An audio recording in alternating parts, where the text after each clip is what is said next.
nessa noite, eu queria falar com os irmãos sobre um tema que Deus tem ministrado ao meu coração. E, recentemente, Deus tem falado comigo a respeito deste tema aqui. Eu sei que vocês estão no meio de um período de busca do Espírito Santo, né? Onde o pastor Ralph, ele comentou comigo na quinta-feira, tem trazido uma série de mensagens sobre o Espírito Santo. E eu sei, querido, que o Espírito Santo de Deus, né? A palavra de Deus diz que quem convence, né? É o Espírito Santo do pecado, do juízo, da justiça, é o que diz a palavra de Deus, amém? Sim ou não? Agora, queridos, nós somos instrumentos do Espírito Santo de Deus, nós somos instrumentos dele. Nós somos, querido, o Espírito Santo de Deus quer atuar, quer, querido, através de nós, alcançar vidas.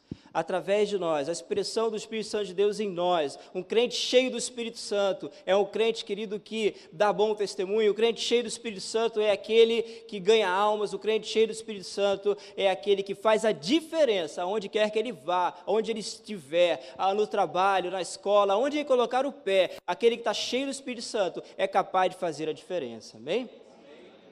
Agora, querido, nessa noite, eu quero falar sobre uma característica de um crente cheio do Espírito Santo, amém? O crente cheio do Espírito Santo, querido, ele influencia as pessoas que estão ao seu redor positivamente. O crente cheio do Espírito Santo, ele é capaz de transmitir vida, ele é capaz de persuadir uma pessoa que está ao seu redor para ser mais ainda apaixonada por Jesus, ou para se voltar para o Senhor Jesus. Uma pessoa cheia do Espírito Santo é capaz de mudar o ambiente. Uma pessoa cheia do Espírito Santo, pela sua simples presença, pelo seu simples estilo de vida, que é apaixonado por Deus, cheio de Jesus, um crente cheio do Espírito Santo é capaz de persuadir aqueles que estão ao seu redor, amém? E vamos falar um pouquinho sobre isso. Persuasão, querido, é um dever de todo cristão, amém? Nós vamos entender sobre isso, o que significa então esta palavra, persuasão. Querido, segundo o dicionário, essa palavra significa que ela é uma estratégia, na verdade, de comunicação que consiste em utilizar recursos lógicos, racionais ou simbólicos para induzir alguém a aceitar uma ideia, uma atitude ou realizar uma ação. Amém? Então, a persuasão é capaz de, querido, essa palavra significa isso, uma pessoa que é cheia do Espírito Santo, ela é capaz de induzir e influenciar outras pessoas a mudarem de atitude, a induzir outras pessoas a aceitarem uma ideia, a realizar algo positivo. Algo, querido, que vai mudar a vida daquela pessoa, algo que vai representar algo que trará transformação à sua família ou à vida pessoal daquele irmão, daquela irmã, ou daquele não cristão, porque vai ter um encontro com Jesus, porque aquele que é cheio do Espírito Santo, aquele que age, querido, nesta palavra, aquele, querido, que é um homem da persuasão, ele é capaz, sendo usado por Deus, de trazer a influência positiva a ponto de uma pessoa mudar de atitude. Isso é, na verdade, influência positiva. E Deus nos chamou, querido, para sermos pessoas influentes, positivamente. Aquelas pessoas que influenciam para o mal, para algo negativo. Mas Deus nos chama nessa geração para sermos pessoas influentes, pessoas que vão ser capazes de persuadir outras a mudar de direção, capazes de persuadir outras a mudar de atitude, a receber, querido, a palavra de Deus, receber, querido, uma visão de Deus para a sua vida. Essas pessoas somos vocês e eu, amém, queridos? Então, a persuasão deve ser uma prática constante do cristão, tanto para com os não crentes e também para com os crentes. Eu queria ler com vocês 2 Coríntios, capítulo 5, não sei se a gente consegue projetar, amém, está aqui, 2 Coríntios, capítulo 5, versículo 10 e 11. A palavra de Deus diz o seguinte: porque todos devemos comparecer ante o tribunal de Cristo, para que cada um receba segundo o que tiver feito por meio do corpo, ou bem ou mal. Assim que, sabendo o temor que se deve ao Senhor, persuadimos os homens à fé. Amém? Assim que, sabendo o temor que se deve ao Senhor, persuadimos os homens à fé. Esse é o testemunho aqui de Paulo. Esse homem, querido, por temer a Deus, por ter em seu coração o temor a Deus, esse homem, querido, por estar cheio do temor do Senhor, cheio do Espírito Santo, ele estava, dia após dia, com o dever, e com o desejo, e com a atitude no seu coração de alcançar pessoas. Mas está falando daqueles que não conhecem Jesus? Também. Mas também aos da fé. Pelo temor do Senhor, pelo temor que nós temos a Deus, porque sabemos, querido, que todos nós iremos comparecer diante de Cristo, todos nós estaremos naquele dia, querido, diante do Senhor, compareceremos diante de Cristo, eu e você, todos nós, não há exceção. Por isso, pelo temor do Senhor que é em nós também, nós estamos, querido, dispostos a persuadir os homens à fé. Então veja, querido, que essa é uma atitude do cristão. Agora, quando nós não praticamos isso, nós estamos correndo o risco de estarmos falhando no nosso propósito, falhando no nosso chamado, naquilo que o Senhor preparou para nós, aquilo que o Senhor, a missão que o Senhor nos deu, porque é muito fácil dizer para a pessoa que está tudo bem, é muito fácil quando você enxerga, às vezes, a necessidade de falar, de convencer a pessoa, de, pelas suas atitudes, ajudar alguém a mudar, mas é mais fácil você dizer que está tudo bem. Às vezes vemos pessoas em situações que elas estão cada dia se caminhando para longe de Deus, pessoas que estão desagradando ao Senhor com suas atitudes, pessoas que às vezes estão, isso pode ser conosco também, podemos passar por um momento assim, nós estamos enxergando aquelas atitudes, mas muitas vezes nos falta coragem de chegar para o nosso discípulo, para chegar para aquela pessoa que nós amamos, que nós estamos cuidando, aquela pessoa que às vezes é o nosso parente, aquele irmão bem achegado, nós não temos a coragem, muitas vezes, de persuadi-los a mudar, de dizer para o irmão, com toda a sinceridade e franqueza do coração: querido, você está errado, você precisa mudar. E muitas vezes é mais fácil dizer que está tudo bem. Olha, querido, deixa eu te falar, meu amado discipulador, deixa eu falar uma coisa para você, as coisas estão muito, é um exemplo, né? As coisas estão muito apertadas lá em casa financeiramente, e eu já conversei com Deus, está tudo acertado entre nós, né? Então, eu vou deixar de dizimar aí por um período de 1 ano, né? Depois de 1 ano eu volto a dizimar, e Deus já sabe de tudo, já está tudo acertado, combinado, né? Ele me entende, Ele me compreende, querido, você sabe pela palavra, esse irmão está certo na sua argumentação, sim ou não, querido? Não. Mas às vezes, porque você ou eu, de repente, estamos com medo de perder aquela pessoa, de que ela nunca mais volte, ou que ela fique ofendida. E o que nós fazemos, às vezes, podemos vir a fazer às vezes, é dizer: tudo bem, querido, não tem problema não, né? Está tudo certo. Quando não está tudo certo, pode continuar assim, quando não se deve continuar dessa maneira. Querido, nós estamos negligenciando o chamado de Deus para nós. Nós somos homens e somos chamados para persuadir os homens à fé. Quantos concordam? Digam amém. Amém. Nós somos chamados a persuadir, a influenciar, a motivar, querido, a exortar as pessoas à fé, ao caminho correto, ao caminho que o aproxima de Cristo, ao caminho que o faz parecer cada dia mais com Jesus. Querido, esse chamado é para mim e para você.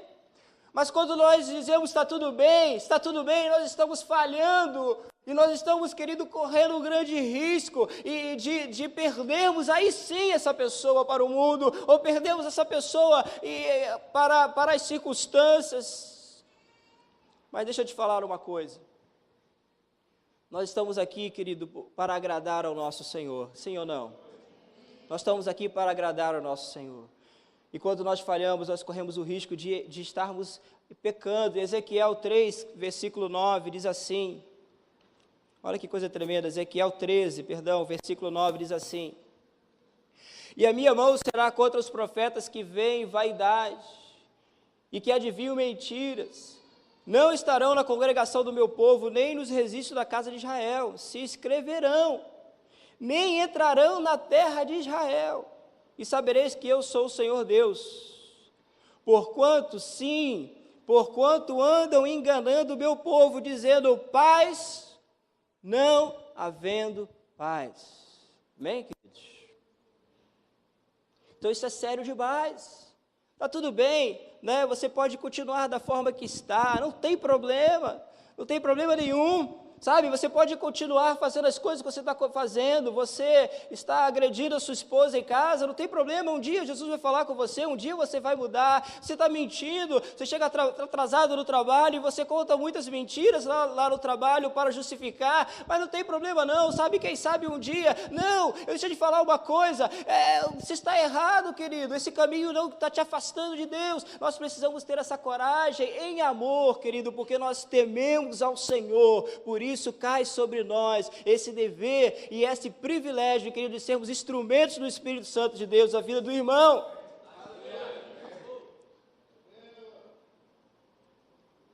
Então, queridos, a persuasão não é apontar erros, você está errado, não é isso. Um bom discipulador não está o tempo todo procurando erros ou falhas em seus discípulos para corrigi-los, não me entenda mal, não é isso. Embora a exortação é algo fundamental para o crescimento dos nossos discípulos, mas o homem da persuasão é aquele cujo estilo de vida encoraja os seus próximos à mudança e à tomada da decisão correta. Amém? O homem da persuasão é aquele cujo estilo de vida, a sua vida, ela prega, a sua vida faz com que as pessoas olhem e se sintam encorajadas. Sabe, quando nós lemos ou ouvimos sobre a história de um homem de Deus, como ele avançou, como ele conquistou transformação na sua vida, e como o reino de Deus expandiu, como ele foi instrumento para que o reino de Deus expandisse em determinado lugar, quando nós ouvimos sobre os heróis da fé, querido, nosso coração se enche de fé, e nós nos sentimos motivados, animados. Eu quero ser como um homem desse, eu quero ser igual a ele, eu quero aprender, eu quero estar junto dele, eu quero andar com ele, porque esses homens são homens da persuasão. O seu estilo de vida irá nos persuadir a sermos pessoas melhores. Essa responsabilidade não são de alguns, mas é nossa, porque se formos cheios do Espírito Santo, as pessoas olharão para a gente, querido, e terão um desejo, e serão motivadas a serem diferentes. Olha como é a família daquele homem de Deus, eu quero ter uma família assim. Lá em casa não é desse jeito, mas olha como é a família dele. Está vendo como ele é abençoado, como ele tem prosperado em todas as áreas? Eu quero ser assim também. Aleluia.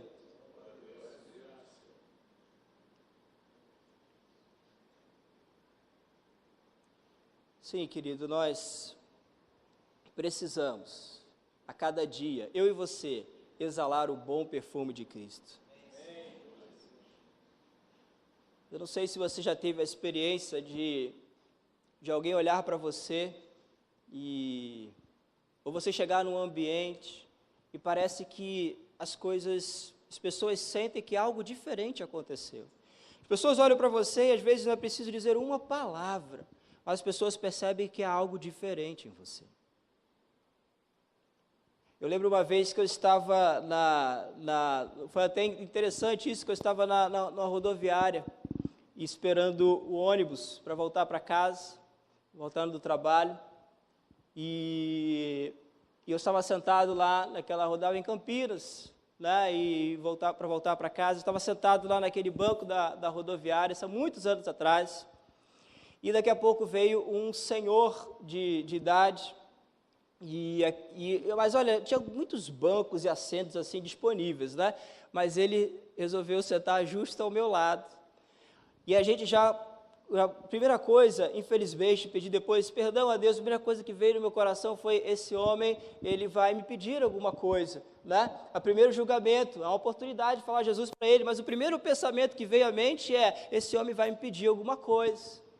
Aí ele virou para mim e falou assim, olha, você é cristão, não é? Você é crente? Eu falei, sim, eu sou. Quando eu entrei naquela porta ali, eu olhei para você e eu vi a luz de Jesus sobre a sua vida. Eu vou fazer uma viagem, eu não preciso de dinheiro não, eu estou com o dinheiro aqui, ele falando, mas eu vou fazer uma viagem, e eu queria uma confirmação de Deus se eu deveria viagem. E eu orei e falei, Senhor, ao entrar na rodoviária, a primeira pessoa que eu falar, ela vai ser um homem de Deus, vai ser um cristão. Sabe, querido, Deus, Ele quer usar a sua vida.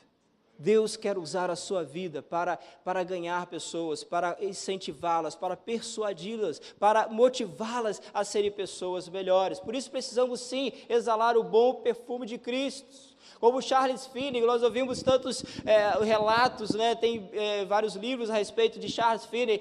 Uma das experiências daquele pregador americano foi quando ele entrou numa fábrica de tear. Ali, ao entrar na fábrica, aquelas mulheres que estavam trabalhando, todas elas colocaram o rosto no chão e começaram a chorar, porque elas sentiram fortemente a presença do Espírito Santo ali. A vida daquele homem exalava o perfume de Jesus, a vida daquele homem conduzia pessoas a Cristo, a vida daquele homem era capaz de influenciar os outros a serem pessoas melhores. Então, querido, precisamos sim, nossos olhos precisam brilhar e expressar o amor de Cristo, nossas palavras precisam ser palavras de vida, cheias do Espírito Santo, as nossas palavras, querido, precisam ser mais cortantes do que uma espada e mais doce do que o mel. Sabe aquele momento onde você fala uma verdade tão profunda para a pessoa, tão profunda, e às vezes você pensa assim, agora ele vai ficar chateado comigo, porque eu estou falando essa verdade de forma bem profunda para ele. Meu irmão, você está agindo de forma covarde. Um exemplo, você, irmão, está se enganando, e você fala aquela verdade, você abre a Bíblia, você mostra uma pessoa, e no final a pessoa fala assim, poxa, muito obrigado, você não sabe o bem que você me fez. As nossas palavras, quando são cheias do Espírito Santo, elas são cortantes como uma espada, e são também doces como mel. Quantos podem dar glória a Deus? Sabe, querido, nós precisamos ser sal e luz dessa geração. Se não formos sal e luz, não serviremos para nada.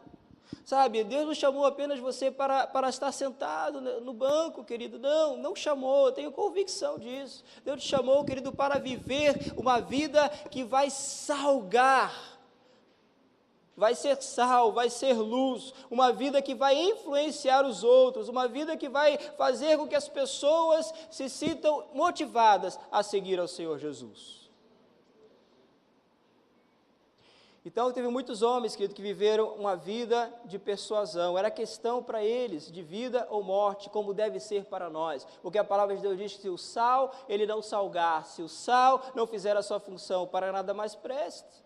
Mas esses homens, querido, vou te dar um exemplo na palavra de Deus, eles viveram a sua vida por uma causa, por um objetivo, ser um indicador, um anunciante da salvação de Jesus, um anunciante de Deus, um testemunho de Deus, um embaixador de Deus na terra. Esse homem, querido, ele dedicou a sua vida pela causa de Deus, pela missão que Deus lhe havia dado.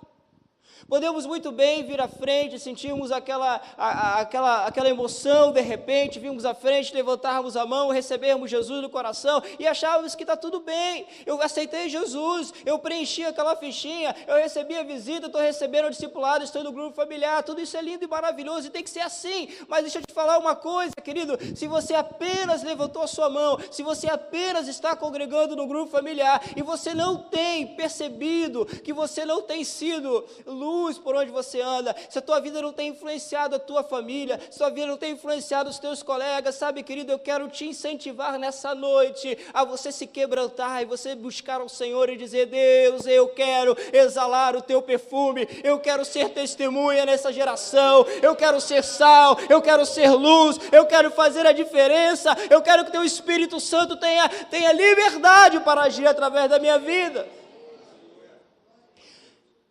Ainda que isso me custe tudo, ainda que se custe meu tempo, ainda que custe tudo, eu não serei mais realizado, a não ser fazendo a tua vontade.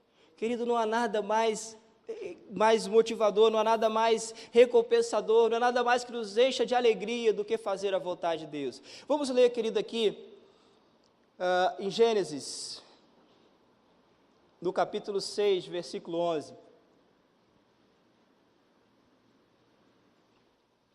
E a letrinha está muito pequena, vocês conseguem ler? Ou a gente aumenta aí, ou então vamos acompanhar aqui na palavra. Gênesis 6, versículo 11, diz assim: Aleluia.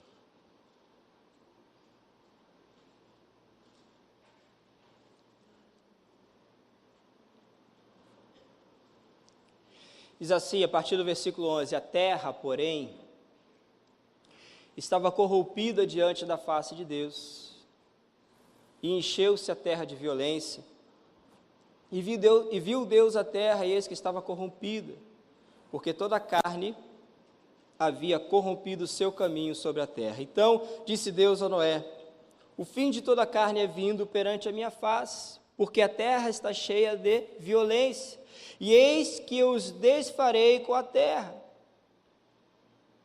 Faze para mim uma arca da madeira de gofé, farás compartimentos na arca e a betumarás por dentro e por fora com betume. E desta maneira farás de 300 côvados o comprimento, de 50 côvados a sua largura, de 30 côvados a sua altura. Farás na arca uma janela e de um côvado a acabarás em cima, e a porta da arca porás ao seu lado. Far-lhe-ás andares baixos, segundo e terceiro. Porque eis que eu trago um dilúvio de águas sobre a terra, para desfazer toda a carne em que há espírito de vida, debaixo dos céus. Tudo que há na terra expirará, mas contigo estabelecerei a minha aliança. E entrarás na arca, tu e os teus filhos, tua mulher e as mulheres de teus filhos contigo. E de tudo que vive, de toda a carne, 2 de cada espécie farás entrar na arca, para os conservar vivos contigo, macho e fêmea serão. Bem, querido? E aí continua o capítulo. Noé era o homem daquela geração, de toda aquela geração. Era um homem que agradava a Deus. Hoje nós comentamos, o mundo está perdido, as pessoas estão cada dia se envolvendo mais com coisas promíscuas e tudo. Querido, nessa época, Noé estava sozinho. Ele não tinha outro em que Deus achasse graça. Deus achou graça em Noé. E a sua família foi salva por causa dele. Como eu estou entendendo? Digo amém. Deus estava ali resoluto em destruir toda a humanidade, Deus estava decidido por isso, mas Deus achou graça em Noé. Agora, Deus poderia ter dito assim para Noé: Noé, virá o fim, haverá uma vasta destruição, mas eu milagrosamente eu vou te resgatar no meio desse turbilhão de coisas que virão, né? o anjo da morte vai passar e vai matar todas as pessoas, mas você e a sua família vai ficar tranquila, em paz, porque você me agradou, Noé, eu achei graça aos teus olhos, então eu vou te recolher, eu vou te guardar, enquanto a destruição virá. Mas, querido, não foi isso que Deus falou para Noé. Deus falou para Noé o seguinte: Noé, faz uma arca, e a arca é deste tamanho que eu estou te dando as instruções, não é pequena, são 3 andares, é uma arca grande, porque tem que caber lá dentro todos os animais, e também a tua família. Faz a arca, Noé, para que você possa se salvar, você e a sua casa. Parece, né, assim, ao pensar, poxa, não seria muito mais fácil, de repente para Noé fosse muito mais fácil simplesmente não precisar fazer a arca, ou simplesmente descansar. Muitos historiadores comentam, né, que ninguém sabe exatamente quanto tempo foi, obviamente, mas se imagina que foi algo em torno de 80 anos, o tempo que Noé levou para construir a arca. 80 anos! Noé acordava de manhã e falava assim: eu vou ter que ir lá cortar as árvores, eu vou ter que botar prego lá nas madeiras, eu vou ter que voltar àquela obra debaixo daquele sol, colocar a madeira nas costas para levantar a arca. Hoje eu não vou não. Mas Noé se lembrava do seguinte: essa arca é para a minha salvação e para a salvação da minha casa. Eu fico imaginando aquele homem, você já deve ter imaginado isso também, construindo a arca num lugar altamente impróprio, porque ele estava esperando uma grande chuva, mas ali não havia nem menção de mar, de água, de chuva, e as pessoas deviam passar por Noé. Eu fico imaginando e falando: Noé, que loucura é essa? O que você está fazendo aí, Noé? Eu estou construindo um barco, porque o Senhor vem para julgar a terra, por causa do pecado da humanidade. E Noé pregava para as pessoas. Olha, deixa eu te falar uma coisa, eu fico imaginando isso. Aquela arca, a vida de Noé servia de testemunho e serviu por 80 anos para que as pessoas pudessem se arrepender. Mas eu imagino que as pessoas deviam rir dele, porque o próprio Senhor Jesus fala que nos dias de Noé, as pessoas casavam-se, né? Davam-se casamento, ninguém estava preocupado. Jesus fala que no fim será assim também como nos dias de Noé. Ninguém estava preocupado até o dia que Noé entrou na arca e a porta se fechou. O tempo de misericórdia acabou, não há mais oportunidade, a porta se fechou. Querido, Deus nos chamou apenas para vivermos uma vida com os pés para o alto, vendo televisão todos os dias. Não que isso seja errado, eu quero que o irmão entenda no meu coração, que eu chamou para vivermos sentados. Não! O Senhor nos chamou para que a nossa vida tivesse um objetivo, que a nossa vida fosse um testemunho do Senhor Jesus, um testemunho da salvação de Cristo, a oportunidade que as pessoas têm de alcançar a salvação em Jesus, que a nossa vida seja espelho, reflexo da glória de Deus. Foi para isso que Deus nos chamou. Ministério de persuasão. Deus te chamou para persuadir, Deus te chamou para influenciar, Deus te chamou para motivar, Deus te chamou para animar, para convencer pessoas a viverem uma vida diferente. Amém? Quantos concordam, digam amém. Amém. Vamos pular aqui um pouquinho, porque está avançado aqui o horário. Querido, deixa eu lhe falar outra coisa importante nessa noite. Nós, como os líderes e discipuladores, nós temos uma responsabilidade com os nossos discípulos. A nossa vida, as nossas palavras, nós devemos encorajá-los, influenciá-los, persuadi-los, em nosso estilo de vida e com as nossas palavras, com o nosso discurso também, com os nossos conselhos, persuadi-los a mudar de vida, a se aproximarem de Jesus. Exortar, querido, em amor, exortar em amor, com o objetivo de levar o nosso discípulo a viver uma vida que venha glorificar a Deus. Essa é a nossa responsabilidade, e eu te digo mais, é uma ordenança de Deus para nós. Lá em Hebreus 3, né, você pode projetar, Hebreus 3, do versículo 12 em diante, diz assim, Hebreus 3, 12, diz assim: tende cuidado, irmãos, jamais aconteça haver em qualquer de vós perverso coração de credulidade que vos afaste do Deus vivo. Pelo contrário, que diz aí, exortai-vos mutuamente a cada dia, durante o tempo que se chama hoje, a fim de que ninguém se endureça pelo engano do pecado. É uma ordenança de Deus, irmãos, exortai-vos mutuamente.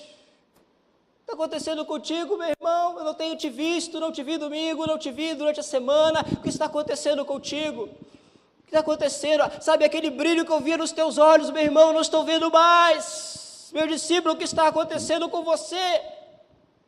Mas eu estou aqui para te exortar, para te motivar, para te animar, para te incentivar a que você não perca o que Deus tem preparado para você.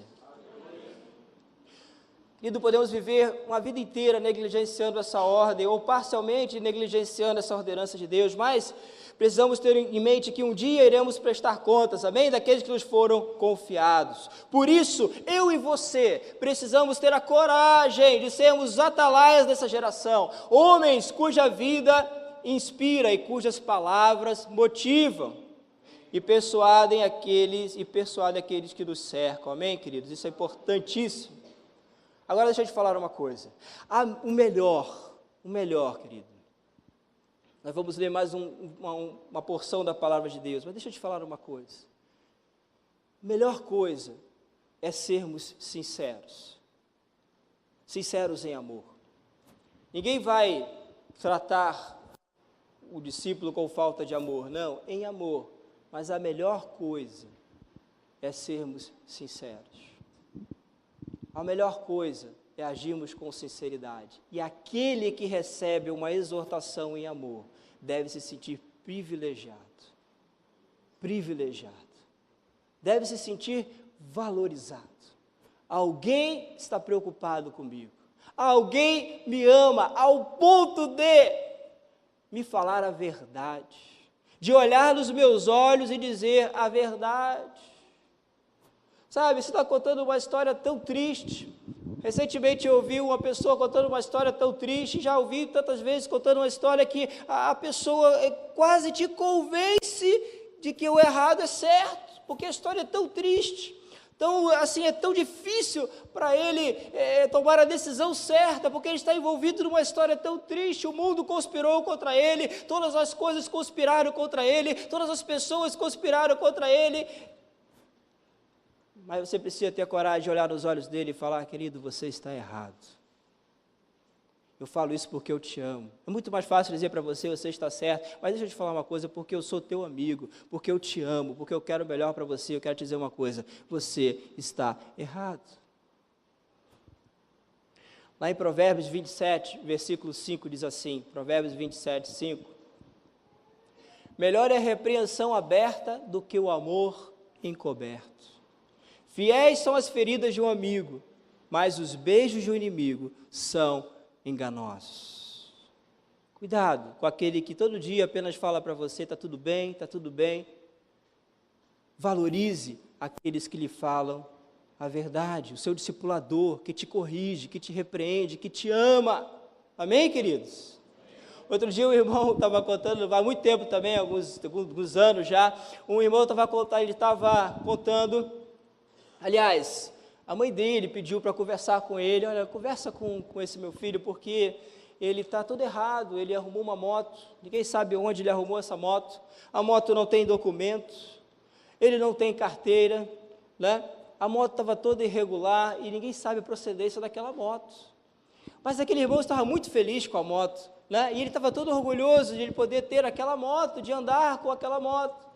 E eu fui conversar com ele, irmão, que legal essa moto aí, de onde isso veio, meu querido, me conta a história aí. Aí ele falou assim, olha, mas não, isso é uma bênção de Deus na minha vida. É mesmo, meu irmão, e como é que estão os documentos aí, tudo direitinho? Não tem documento, não. E a carteira, irmão? Não tem carteira. Mas olha, pastor Felipe, chama de pastora, pastor, fica tranquilo, tá? Porque eu só ando aqui pelas ruas secundárias, né? E eu só uso a moto para ir para a igreja.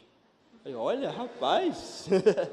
ainda dou carona para o pessoal do grupo. Fala, olha que bênção. Meu irmão, acerta a tua vida, meu irmão. Mas temos que ter coragem, querido. Às vezes é mais fácil dizer, tá certo, querido, vá lá, né? Está tão feliz com essa moto, né? Vou falar isso para ele, vai ficar triste, né? Mas é preciso dizer a verdade. Quantos concordam, digam amém. Amém. Uma vez quando criança, eu caí da bicicleta e eu fiz um corte no joelho, que eu tenho a marca até hoje aqui no joelho. E ela desceu, né? Era mais aqui em cima, eu cresci, e eu caí de joelho no chão e eu fiz uma ferida. Eu, como sempre fui um rapaz muito corajoso, né? Minha mãe insistiu para que eu fosse no médico. Falei, não precisa, mãe, está tudo sob controle. E foi, né, quase que ela me pegou pelos cabelos, mas aí eu fugi, me escondi, e acabei que eu não fui no médico, com aquela ferida, porque eu sabia que ia chegar lá, provavelmente eu ia levar ponto, né? Eu estava imaginando isso. Só que aí, querido, né, passaram-se os dias, e olhando assim a ferida, né, ela parecia que estava até muito bem, mas doía muito por dentro, estava inchado e vermelho. E aí não teve jeito, eu tive que ir no médico. O que você acha que o médico fez? Cadê os enfermeiros aí? Né? Vamos raspar a ferida, né? Vamos tirar todo esse pus, né? E aí colocar, eu não sei se faz isso hoje, né? Antigamente jogava éter, né? Nem sei se é assim. Aí botou éter em cima para queimar lá todas as... Foi pior, foi muito pior. Sim ou não? Mas é isso muitas vezes que a gente precisa fazer. Meu querido, eu sei que é difícil falar isso, mas tem uma ferida aí dentro, está escondido, mas tem algo purulento, sabe? Eu preciso raspar isso aí, e eu tenho que jogar éter em cima depois, né? E fazer o curativo. E na semana que vem, você precisa vir aqui para eu trocar o curativo, para ver se a ferida está cicatrizando mesmo ou não, e colocar mais remédio. Amém, meus queridos? Esse é o nosso chamado. E esse é o privilégio que nós temos como discípulos, de ter alguém que cuida de nós, ter alguém que se importa, ter alguém que é usado pelo Espírito Santo de Deus e ousado, corajoso para nos falar a verdade e nos corrigir em amor. Glória a Deus. Agora, nós estamos caminhando para a conclusão, mas eu só queria comentar ainda mais alguns poucos pontos. Um deles, querido, que eu queria te falar nessa noite, é como nós podemos exercer esse chamado de Deus. O chamado de sermos influenciadores, motivadores, persuadirmos, influenciarmos, exortarmos. Como? Primeiro, um homem de Deus, Charles Spurgeon, diz assim: a repreensão não deve ser um balde de água fria para congelar o irmão, nem água fervente a ponto de queimá-lo. A repreensão não deve ser um balde de água fria a ponto de congelar o irmão, nem água fervente para queimá-lo. O que ele está dizendo com isso? Que a correção, querido, precisa ser na medida certa, precisa ser encorajadora e capaz de provocar naquele que é corrigido o desejo de mudar e tornar-se uma pessoa melhor. Amém? De que maneira, então, isso pode se dar? Primeiro, nós devemos exortar, querido, como a filhos amados. Anota aí, como a filhos amados. 1 Coríntios 4,14, diz assim, 1 Coríntios 4,14, não escrevo estas coisas para vos envergonhar, mas para vos admoestar como a filhos meus amados. Amém? O apóstolo Paulo escrevia essas coisas não para envergonhar. Você é um rebelde, você é um cara que não tem palavra, você é a escória da humanidade. Não, ele exortava como a filhos amados, ele não queria envergonhar, mas ele queria admoestar, ele queria encorajar aquela pessoa a mudar, a ser diferente, como a filhos amados. A palavra admoestar significa advertir, com a intenção de impedir ou salvar a pessoa do erro. É um alerta, é uma advertência. Olha, você está caminhando para um caminho que vai lhe trazer a destruição, mas é como a filhos. Sabe, ontem mesmo, queridos, nós estávamos aconselhando um casal lá em casa, que eu os tenho de todo o coração, com muito amor, com muita estima, como filhos. Eu estava lá naquela mesa e ouvindo eles comentando as situações do que eles estavam passando, e eu falei, queridos, deixa eu te falar uma coisa, eu amo tanto a vida de vocês, eu estou vendo, eu já vi esse filme antes, sabe para onde vai caminhar para esse lado, vai acontecer isso e aquilo, eu estou te falando porque eu já vi esse filme antes, mas por eu te amar, mas querido, quando o amor de Deus entra na situação, né, quando nós exalamos o amor de Deus, quando estamos cheios do amor de Deus, nós conseguimos então admoestar, ou seja, advertir, mas advertir, querido, com a intenção de impedir que a pessoa caia no erro. Segundo ponto, baseado na palavra de Deus. 2 Timóteo 3,16, 2 Timóteo 3,16 diz assim, 16, 17, toda a Escritura é divinamente inspirada e proveitosa para ensinar, para redarguir, para corrigir, para instruir em justiça, para que o homem de Deus seja perfeito e perfeitamente instruído para toda boa obra.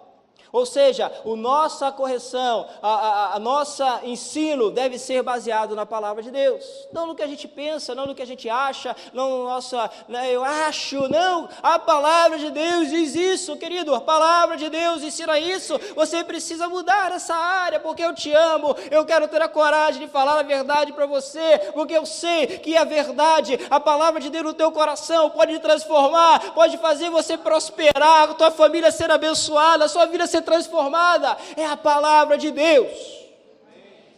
Não são os nossos conceitos, não são os nossos pensamentos, mas a palavra de Deus. Terceiro ponto importante, para ganharmos aqui um pouquinho mais de tempo, em espírito de mansidão. Terceiro ponto, a correção, a advertência, tem que ser como a filhos amados, baseado na palavra e em espírito de mansidão. Gálatas 6, versículo 1, diz assim, irmãos, se um homem chegar a ser surpreendido em algum delito, vós que sois espirituais, corrigiu tal com o espírito de mansidão. E olha por ti mesmo, para que também tu não sejas tentado. Espírito de mansidão. A correção não deve manifestar um tom de condenação, mas em espírito de mansidão. Isso significa que não é briga, não é condenação, mas é um ensino amoroso que visa a restauração de quem errou. Amém? Por isso que nós devemos ter muito cuidado no momento e na hora que nós vamos corrigir uma pessoa. Nunca devemos ensinar uma pessoa quando estamos, talvez, agitados, ou com raiva, ou chateados com aquela pessoa, mas tem que ser feito com muito amor e com muita mansidão. Amém? Santo Agostinho diz assim, convém matar o erro, mas salvar os que estão errados. Ponto 4, com sensibilidade, só tem 5 pontos, está aqui, com sensibilidade, ponto 4, com sensibilidade para tratar cada caso, 1 Tessalonicenses 5, 14, amém? Quando estão comigo, digo amém. Exortamo-vos também, irmãos, a que admoesteis os insubordinados, consolei os desanimados, amparai os fracos e sejais longânimos para com todos. Assim como eu só tenho um filho, né, mas conheço muitos casais que comentam a mesma coisa, que cada filho é de um jeito diferente, é verdade ou não é, irmão? Né? Cada filho é um jeito diferente. Eu lembro que eu ficava muitas vezes em casa sozinho com a minha irmã mais velha que eu. Minha mãe saía, né, e deixava-nos em casa, e eu lembro que a minha mãe bordava, fazia tricô, né, então ela tinha umas linhas, costura, essas coisas, tinha a caixa dela de trabalho dela, que ela gostava de, então ela deixou aquele dia, aquela caixa em cima do armário, olhou para nós e falou assim, não mexe na caixa, né? Quem já passou por essa experiência? E aí, cada vez que ela falava para não mexer, parecia que viu um negócio aqui dentro, né? Que eu dava mais curiosidade para saber o que tinha no raio daquela caixa, porque não mexe na caixa, não pode. E aí, eu e minha irmã, sagazmente, né? Nós pensamos assim, vamos olhar a posição da caixa, né? Olha, ela está um pouquinho inclinada assim para a janela, e a gente abriu a tampa com muito cuidado, a posição das coisas dentro da caixa, e a gente mexeu e brincou com um carretel de linha, né? Vários que tinham lá, novelos e aquela coisa toda. Depois nós botamos tudo no lugar lá certinho, milimetricamente. E a mãe chegou, olhou para a caixa, olhou para nós e falou assim: vocês mexeram na caixa, não foi? A minha irmã,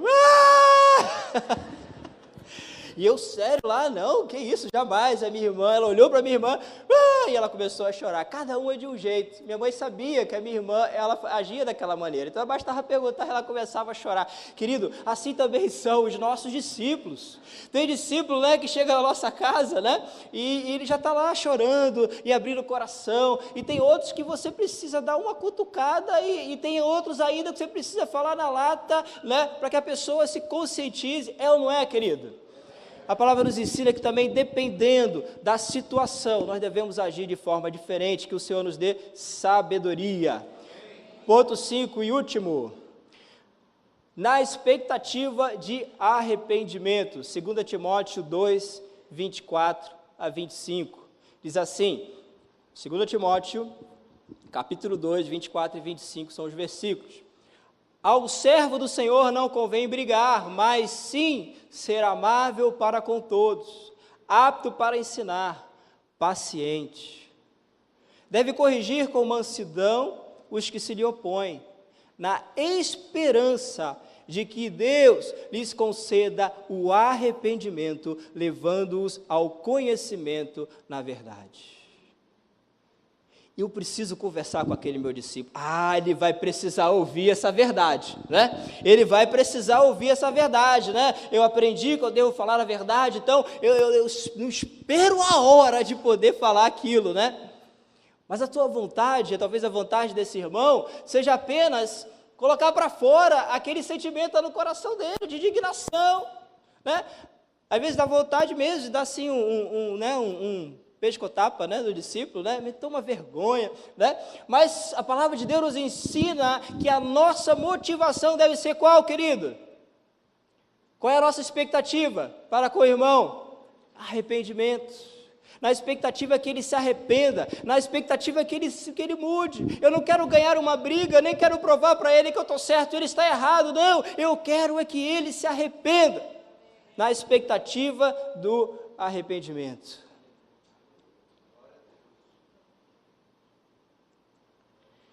Para concluirmos, querido, deixa eu te falar uma coisa. Falei muito sobre o discipulador, sobre a exortação. Mas e aquele que recebe a exortação? Aquele que recebe a correção? Como é a minha e a sua reação? Porque a correção, ela provoca, querido, em nós, uma ferida. Mas é uma ferida que traz cura. Quantos aqui amam ser corrigidos, né? Quantos aqui assim esperam ansiosamente por aquele momento onde você vai receber aquela chamada do seu pastor, do seu líder? Quantos aqui ficam felizes, aquela expectativa, acabou o discipulado, mas não tem nenhuma correção, nada, né? Quantos aqui ficam assim, né, ansiosos? Ninguém? Né? Eu também não conheço ninguém que... Porque a princípio, no primeiro momento, aquilo provoca dor. É ou não é verdade, querido? Né? Eu lembro muitas vezes, glória a Deus, agora está diferente, né, meu amor? Mas eu lembro muitas vezes, né, que, muitas não, né, algumas vezes, né, que eu precisei descer a rua, né, e não sei se você sabe, eu moro numa rua de subida, eu moro lá em cima, e o apóstolo mora no início da rua, então basta descer a rua. Então, eu desci a rua para conversar com ele, porque eu lembro muito de um dia muito claro, não sei se a Andresa vai lembrar, um dia que eu estava errado, e eu discuti com ela, e o que ela fez corretamente, imediatamente, o que você acha que a Andresa fez? Ligou para a pastora Denise, está certo, né, para a apóstola Denise, e contou a situação, né, e aí não passou 10 minutos, eu nem tinha visto ela ligar, mas não passou 10 minutos, meu telefone tocou, né, apóstolo Ari Caetano, aí quando ele começa assim, servo de Deus, eu falei, a Andresa já ligou para a pastora Denise. Tem como você dar uma descidinha aqui? Descer é fácil, subir depois aqui é todos os sentidos, né? E eu lembro que eu conversei com ele, querido, eu vou te falar, naquele dia, eu saí da casa dele, eu não sabia nem para onde era a minha casa, se era para a direita, se era para a esquerda, eu não sabia que dia que era, se estava de dia, se estava de noite, né? Não sabia o que fazer. Depois eu recebi aquela chamada, mas foi uma chamada em amor. No primeiro momento, eu fiquei triste, chateado, né? Mas depois, né, o Espírito Santo, né? E depois eu entendi, falei, não, o meu pastor, ele me ama, e ele está falando, e é verdade, eu preciso mudar nessa área. Amém, queridos? Então, a correção provoca ferida. Agora, o que nós vamos fazer com isso? Essas feridas, queridos, são feridas que trazem cura. Olha o que diz Salmos 141, versículo 5. Salmos 141, versículo 5. Diz assim: fira-me o justo, será isto uma benignidade, e repreenda-me, isso será como óleo sobre a minha cabeça, não recuse a minha cabeça. Eis aqui o homem sábio, eis aqui a palavra de Deus. Não recuse a minha cabeça. Fira-me o justo, e isto será para mim uma benignidade, uma coisa boa. Repreenda-me, isso será como óleo sobre a minha cabeça. Não recuse a minha cabeça. Quantos de nós estamos recusando a correção? Quantos de nós estamos recusando a repreensão? Ao dizer fira-me o justo, Davi não falava a respeito de uma ferida física, obviamente, e sim de uma emocional. Referia-se ao desconforto e até mesmo dor que é produzido pela repreensão. E apesar de se referir a algo aparentemente ruim, ele menciona as bênçãos provenientes deste ato, e me será por benignidade. Amém, queridos? Feridas que curam, feridas que curam. Então, qual deve ser, para concluirmos, a minha atitude quando corrigido? Em primeiro lugar, querido, nós devemos valorizar a correção, valorizar aquele que nos disciplina. A palavra de Deus diz em Hebreus 13:17, obedecei a vossos pastores e sujeitai-vos a eles, porque eles velam por vossas almas, como aquele que há de prestar contas, para que o faça com alegria e não gemendo, porque isso não vos será útil. Né? Sabe aquele momento, eu preciso conversar com o meu discípulo. É aquele discípulo, meu Deus, Senhor me ajuda. Vai ser difícil falar com ele, porque eu sei que ele vai resistir. Porque eu não sei se já contei essa história aqui, mas há um tempo atrás eu tinha lá em casa um gato e um cachorro, dois animais mesmo, de estimação, né? Era um gato e um cachorro de verdade. Eu tinha lá em casa e os dois morreram, tá? Mas não foi nada por minha causa, né? Apesar de parecer, mas não foi. Um morreu de velho e o outro foi um acidente. Então, eu tinha um gato e um cachorro lá em casa. E eu lembro que um sábado de sol, eu decidi dar um banho nos dois. A Andresa não estava em casa nesse dia, eu não lembro se era um sábado, eu não lembro que dia era, mas a Andresa não estava em casa. Eu resolvi dar um banho nos dois bichos, no cachorro e no gato. Aí eu peguei o cachorro, o Cacá, ele era bem peludo, né, o Shih Tzu, assim, aquele peludão bonito, e eu fui lá lavando ele, sabão, e ele brincando com a água e mordendo as bolinhas de sabão. E que maravilha, foi bom, foi divertido, né? Aí chegou a vez do gato. Quantos já deram banho em gato aqui? Né?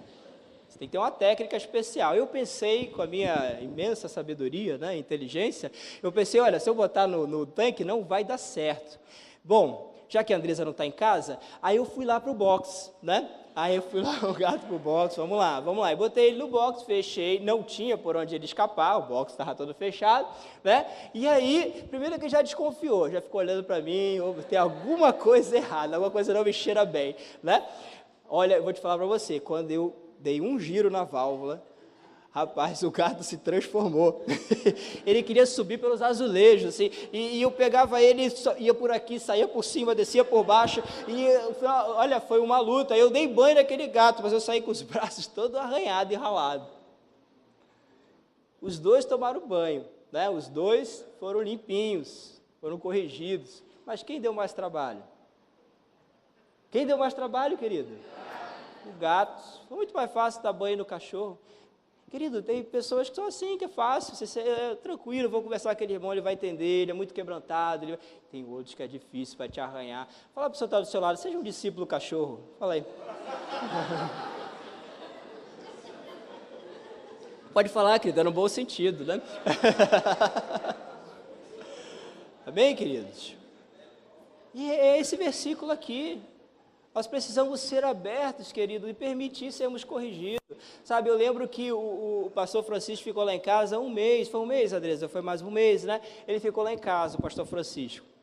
E no dia que ele chegou lá em casa, e eu falei com ele, pastor, o senhor vai ficar um mês na minha casa, o senhor vai ver como eu trato a minha esposa, você vai ver como eu trato meu filho, eu quero que o senhor tenha toda a liberdade para me corrigir, para me ensinar, para falar, e para, olha, o senhor está aqui na minha casa, mas eu sinto, sabe, eu quero que o senhor se sinta livre para falar e corrigir. E no final das últimas semanas, ele sentou comigo e me deu algumas instruções pela experiência dele com o filho dele. Ele falou assim, Alain, olha, faz assim com o seu filho, trata dessa maneira, age dessa forma, cuidado, você pode perder seu filho. Cara, aquilo foi para mim, queridos, como algo tão precioso. Ouro, é ouro. Quanto vale a vida do seu filho? Quanto vale a tua família, querido? Quanto vale o teu casamento? Aquilo era como ouro. Dinheiro no mundo nenhum pagou aqueles ensinamentos, aquelas dicas que ele me deu e aqueles ensinos, aquelas correções. Como estou entendendo, digo amém. Amém.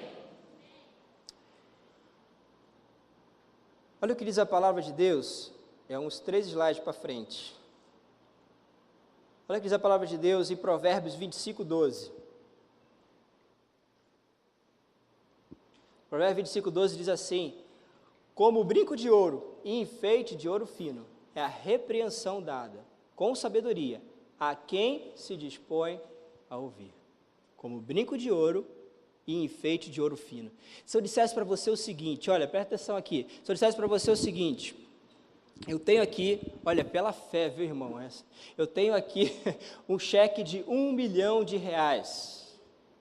Esse cheque de R$1 milhão será seu, se você, todos os dias vier aqui conversar comigo, e todos os dias eu vou te dar uma tarefa simples, eu vou te mostrar algumas coisas para você fazer, coisas simples, tirar um vaso daqui, colocar ali, ou então varrer aqui metade do carpete, eu vou te dar uma tarefa simples, todos os dias, mas todos os dias você precisa vir aqui às 5 horas da manhã, e no final do ano, você ganha esse cheque de R$1 milhão. Você viria? R$1 milhão, ó, não é pouca coisa não. Sim ou não, queridos? Eu viria. A correção, querido, e o ensino que nos leva à vida, a bênção na nossa casa, a nossa família, vale muito mais do que R$1 milhão. Sim ou não? Sim. O ensino, a correção que nos leva a prosperar em todas as áreas da nossa vida, que nos faz ser pessoas melhores, mais parecidas com Jesus, não tem dinheiro no mundo que se compare. Se nós somos capazes de fazer isso por causa desse valor monetário, por que não abrir o nosso coração para receber o ensino e a correção? A diferença entre o homem de sucesso e o que fracassou, é o que o primeiro não encontra coisa alguma que conheça por completo, e o segundo, ou seja, o que fracassou, não encontra coisa alguma que não saiba o suficiente. A diferença entre o homem de sucesso e o homem que fracassou é essa. O homem de sucesso não encontra coisa alguma que conheça por completo. Ele sabe que ele precisa aprender sempre um pouco mais. Ele sabe que ele precisa de conhecimento. Ele sabe que ele precisa de ajuda. Ele sabe que ele precisa buscar ajuda. Mas o homem que fracassou, o homem que fracassa, é aquele que não conhece coisa alguma que não saiba o suficiente. Já sei, isso eu já sei. Eu já tenho 30 anos de crente, eu já sei mais do que o suficiente sobre isso. Como estou entendendo? Martinho Lutero diz assim, preferiria que mestres verdadeiros e fiéis me repreendesse e me condenasse, e até mesmo reprovassem meus caminhos, a que hipócritas me bajulassem e me aplaudissem como santos.